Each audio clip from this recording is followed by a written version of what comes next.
Well, I'm just going to come right out and say this. Do you ever have one of those moments when you realize something and you realize that a prejudice that you hold is not refuted, because that'd be nice. It's actually confirmed, and you just feel miserable about it. Hi, everybody. I'm Bill Whittle here with Steve Green and Scott Ott, and this is your members only right angle, made possible by the members at BillWhittle.com, but it's not for members only anymore because they're such awesome people. Guys, I came a little bit late to this story. I didn't see it until earlier this morning, but as I was perusing Instapundit, which is a marvelous site for those of you who have not been there yet.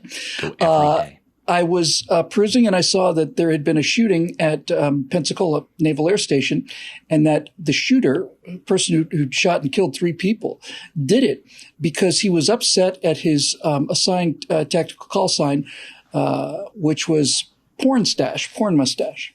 And I thought to myself, my God, I know so many aviators. I know so many naval aviators. I know so many American fighter pilots. I know scores of them. How on earth could an American kid have gotten through a system like that? And how could an American guy react to something that's so obviously part of the culture? So I clicked on the story, and there it was. The guy is a Saudi, visiting from Saudi Arabia, training with the Navy. He didn't like being called Pornstache, so he shot 3 people dead. And, you know, and this is the reason I really wanted to do this story, because part of me was like, I mean, the big part of me was like, really? Honestly? Really? And then the other part of me said, well, now I know. It's clear to me now why this happened. So this isn't so much about that so much as just this idea that, you know, that sometimes you see things that you just don't want to be true, but they are true. And there comes a point when you just have to say to yourself, you know, this is just getting to be a little bit too much of a coincidence.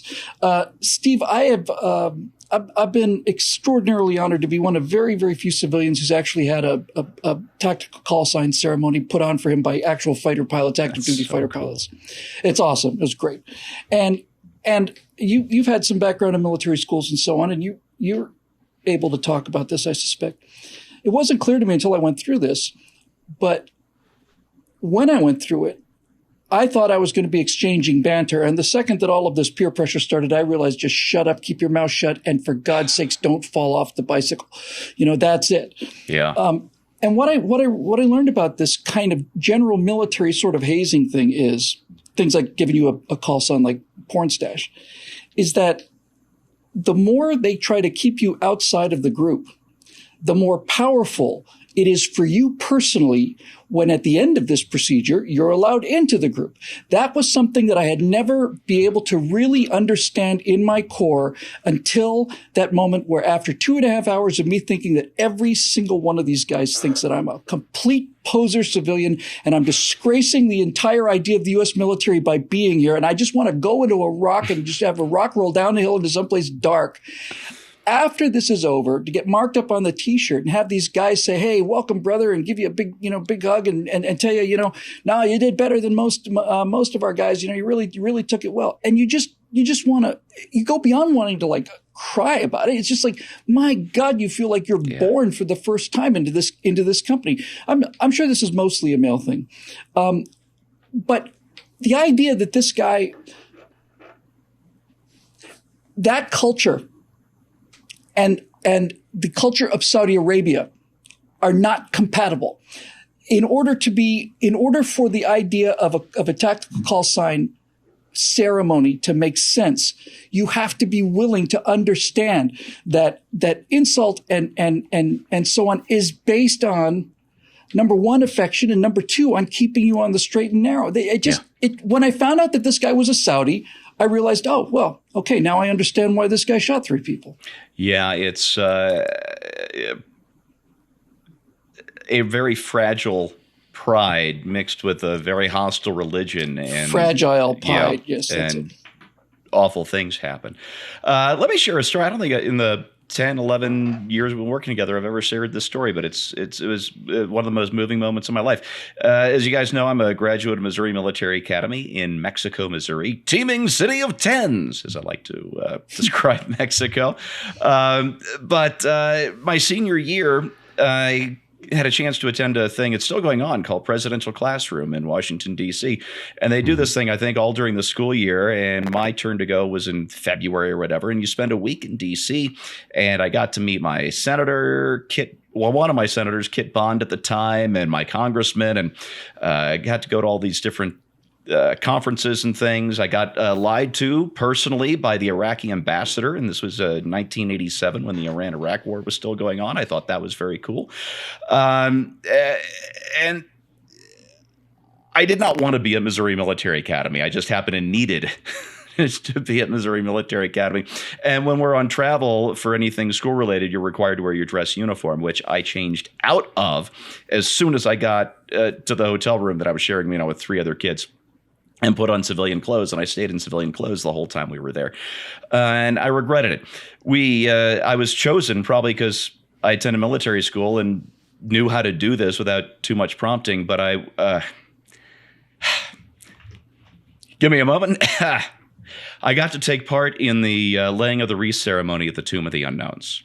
You're actually handed the wreath by the Marine, and you set it up there, and it's just one of the most moving things you could possibly ever do in your life. And to this day, I still kick myself for not putting on my uniform for that. Damn it! And it wasn't even a real military uniform, But I really should have done that. And nevertheless, it was huge being let in on something that is so cloistered, and I mean that in the best term, or the best use of that word cloistered. There's a fraternity there, there's a community there, and to be allowed into that even for just a moment, I wish I'd shown it just that extra level of respect by wearing the uniform I did have. That said, there's so much wrong with this Pensacola shooting story. The one that got me, and I wrote a column about this for PJ Media yesterday, is there's a Fox News host, I think I have his name correct, Pete Hegseth, and he put up the shooter's manifesto on Twitter, at least parts of it, in a screenshot. And Twitter told him, you delete those tweets or we remove your account. And he did.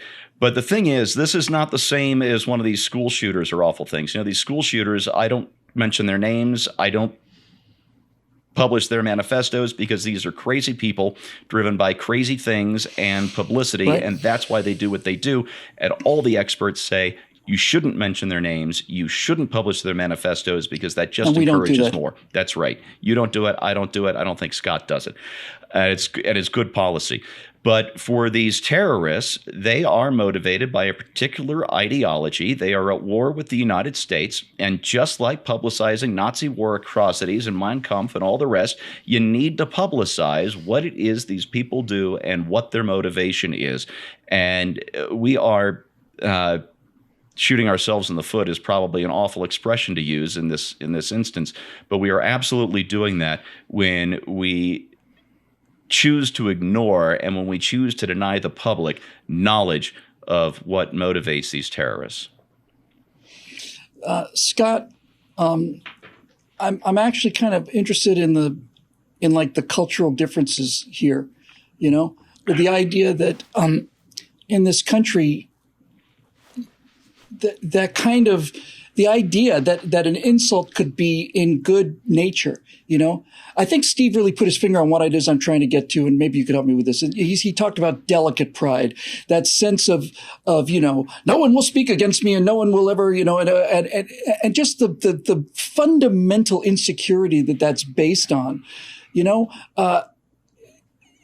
it is why their country is utterly unlivable. Just happens to be perched on top of, used to be perched on top of the largest oil reserves in the world. Now we don't have to deal with that anymore. We became an oil exporter this year.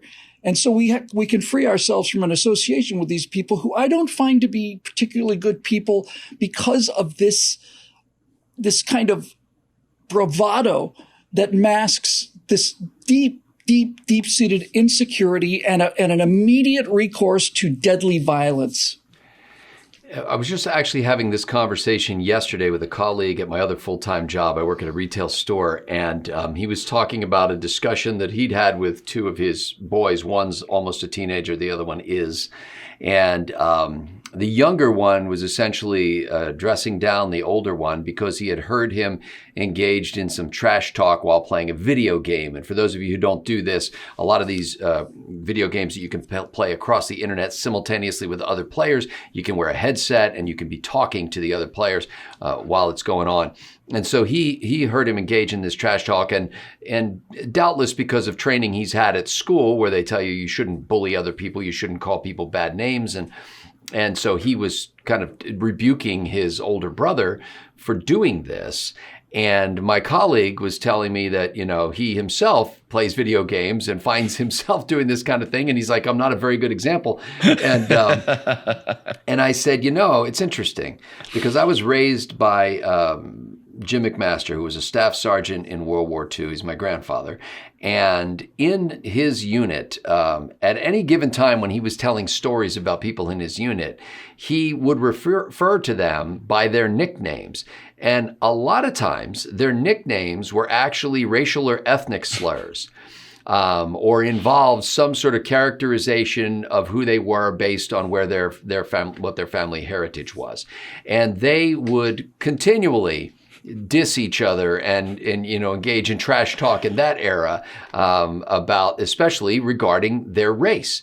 And yet Jim McMaster literally laid his life on the line for all those guineas and wops and krauts and people who were in his unit, because he loved those men.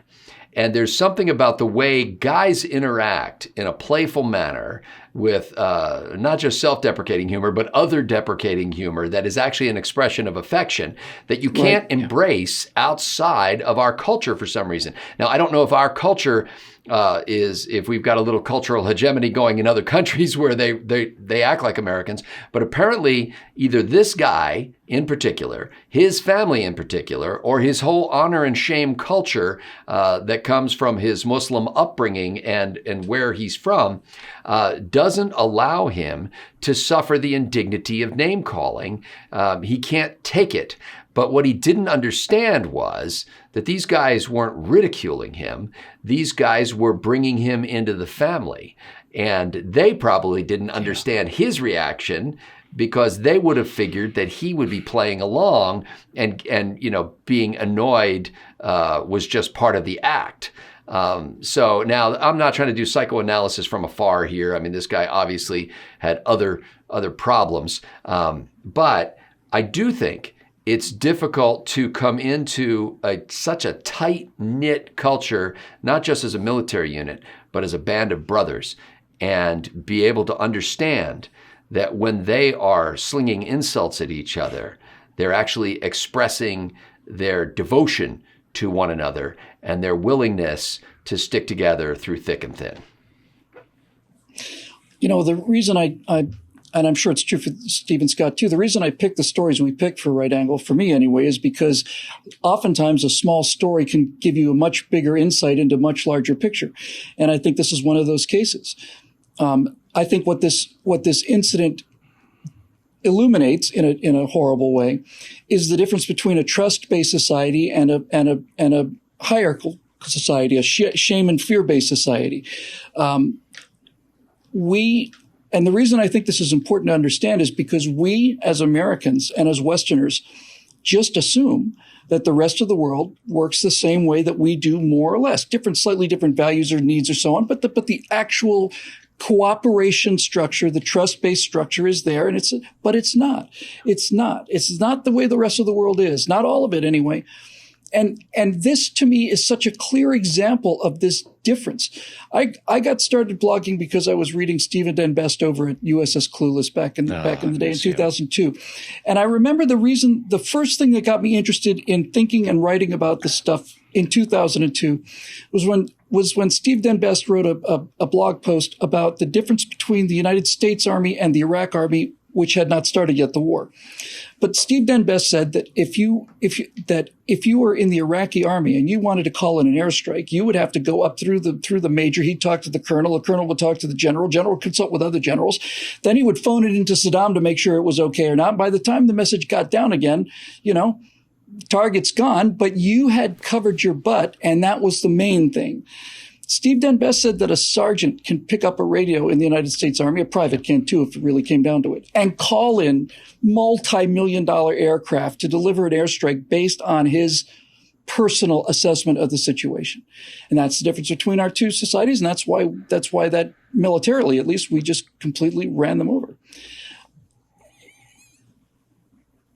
It is not the superficial differences between the societies are not important. It is the fundamental differences like this one that are unbridgeable. And I think maybe the lesson of the last 20 years is this unbridgeable.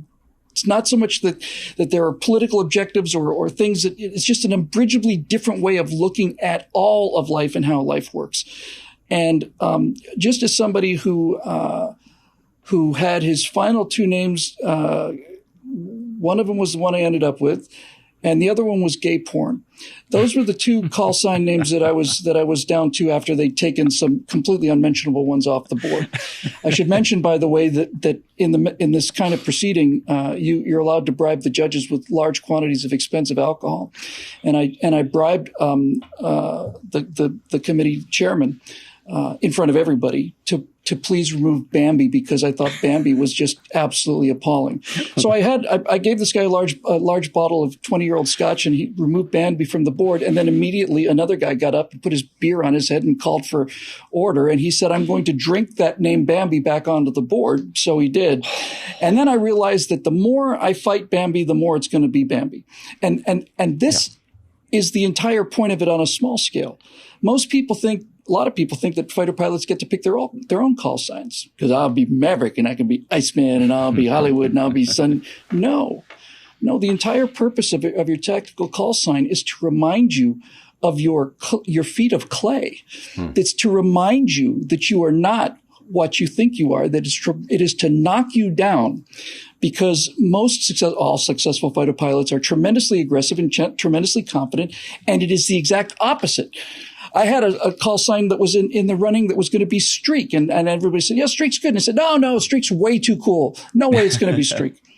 So anyway, all of this just to say that the ability to kid and tease and to insult without taking it personally is a hallmark of somebody who is opting into a group that he wants to be a part of. It's the entrance fee.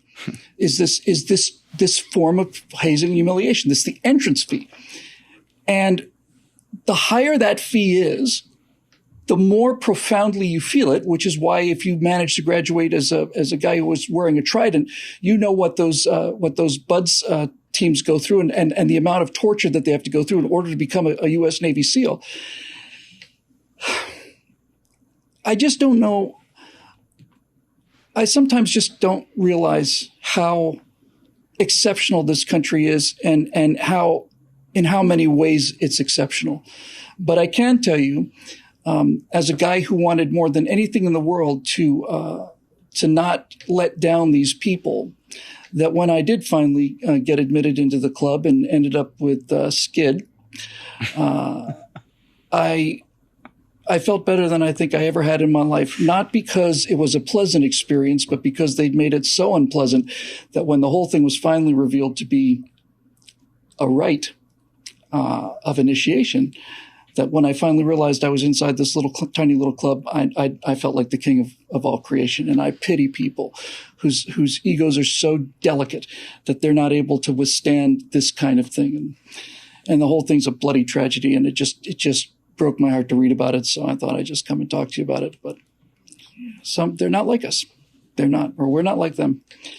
Anyway, that'll do it for this edition of Right Angle, made possible by the paying members at BillWhittle.com, who in fact actually took what used to be members-only content and said, make it possible for everybody to see. They're really fine people. Nice. And if you're a really fine person, perhaps you should come over and join us. We'll see you next week right here on Right Angle.